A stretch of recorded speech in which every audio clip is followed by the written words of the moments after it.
Dear, dear sister, I'm sorry about last night. I'm sorry for sounding so cold. You know how much I care about you. You're my half. Together we're whole. But you were right. There is something wrong. Very wrong. For days I've tried to find the courage to tell you. I couldn't, but now I must. Sister, I have cancer.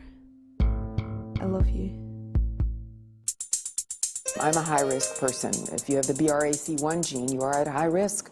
And even if you don't, sometimes you're at high risk. And so there are programs for people to understand and deal with that, because there are decisions one has to make. Sometimes if someone's diagnosed with cancer, then the decision comes up, what now? Some women have to make the very painful choice to have prophylactic mastectomies. That's something that I hope will go away over the next several years, that people don't have to make those kinds of decisions and have, hysterectomies because to prevent having ovarian cancer and breast cancer. Those are terrible decisions to have to make, but those are some of the realities today. The breast cancer incidence is going up in Spain. We have not reached as yet the figures that occur in Northern Europe, for example, so we are not there. So we have less breast cancer incidence than in the UK, for example, or in the Scandinavian countries.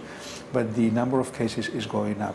If women all had access to the early detection programs and to the new treatments that are available, we could get the death rate up to about 90% from the survival rate. The survival rate, yes, up to about 90%. Whereas today, in some countries, it's 70, and some 75, and others 80%. Is breast cancer still the #1 killer for women in Brazil? Or? Yes. The first causes of mortality in women for cancer is breast cancer. There are many women that come to INCA in advanced stage of cancer. Very, very importantly, in the last 15 years, we have seen emerging the importance of cancer of the breast in the urban setting in India. So all the urban cities, starting from Mumbai, Ahmedabad, Delhi, Bangalore, very recently Chennai, breast cancer has switched tracks with cervical cancer to be the #1 cancer. Is it a lifestyle change, you think, that is brought it about? It is absolutely a lifestyle change. No, there is definitely a greater incidence and more women being diagnosed. And I would say that a lot of that may be the result of these early detection and mammography screening programs. Because women are more aware that they should go early, naturally there will be more detection of breast cancer. But this is positive because it will be detected when it's extremely small, when it can be treated, and when there is the greatest possibility of a total cure. Lung cancer in Poland is absolutely dominating. In the People's Republic of China alone, there will be 1 million lung cancer deaths per year by 2025 if we don't intervene. Another 1 million deaths from tobacco-induced disease, and that's an epidemic of disease that the world has never seen before. At its peak in America, we had 165,000 deaths in 1 year, and it brought our healthcare system to its proverbial knees. What will it do to an emerging economy like China with 1 million lung cancer deaths a year? We can keep that from happening, and we must. Problem is that the tobacco smoke is harming people which are working in these polluted places. We are worried about the air pollution because the lung cancer is still our problem. Even you see, we have a very good anti-smoking campaign in our country, but the lung cancer is still not decreasing. This may be from some kind of air pollution. And you see the number of the lung cancer in female also increasing every year. And we don't know what is the cause of this female lung cancer. Maybe some pollution. Lung cancer mortality has reached a plateau among men. When you compare death from cancer, it's the second cause of death among women. Women population, still in Poland, #1 is breast cancer, however, very close to lung cancer. And we are thinking that towards the end of this decade, unfortunately, lung cancer will be replacing breast cancer in the position #1. We're still in the growing period. Men is coming down, but women are still growing. We have brought down about 30% the incidence of lung cancer in men, but women, they have duplicated since 1970 to 1990, which was our last measuring. Is cervical cancer a problem in Albania? Absolutely is a problem. Absolutely. It's the second most common cancer after breast cancer in the woman. Cervical cancer is the second cause of cancer in human in Brazil. With cervical cancer, there is a unique situation where we have both the way to prevent, to what we call prophylaxis, to avoid the contact and the infection by the virus, and then we have a second fantastic opportunity is to detect early lesions.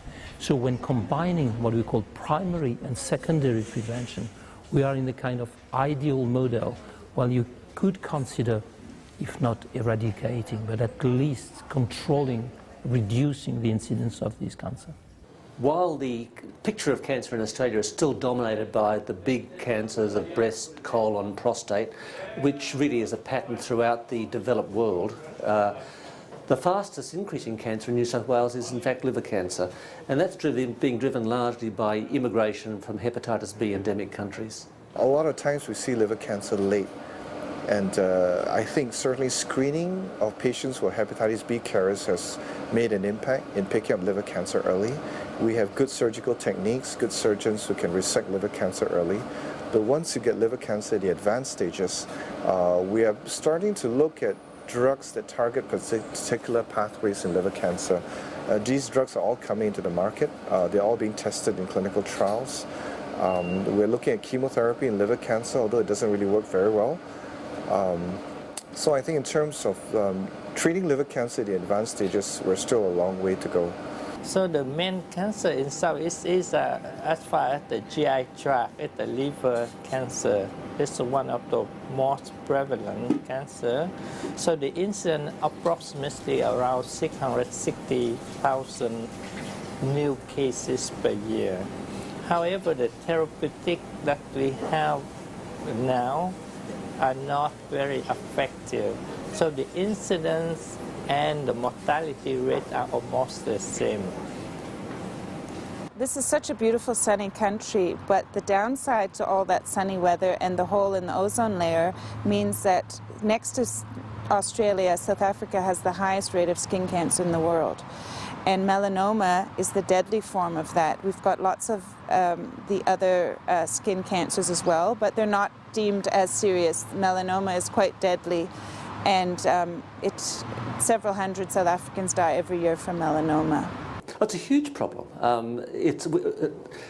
Melanoma is an Australian disease. We have the unfortunate conjunction of an Anglo-Celtic population living in the most UV-intensive environment in the world, and a tremendous fondness for sunbathing on the beach.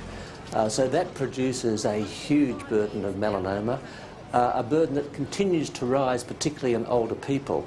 What is encouraging about the melanoma story is that it appears that trends in melanoma are going down in younger birth cohorts. So people under the age of 40, they're showing progressively a decline in incidence in melanoma, and we believe that's due, at least in part, to the effectiveness of sun protection campaigns that have been run in this country through the cancer councils around the country for the last 30 years.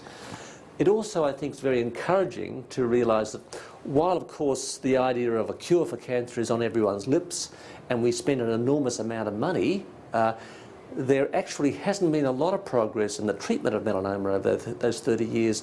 The benefits we have seen have come from prevention campaigns. What catches people's attention about melanoma is that it is a disease that affects men and women equally. It affects a very broad spread of the population.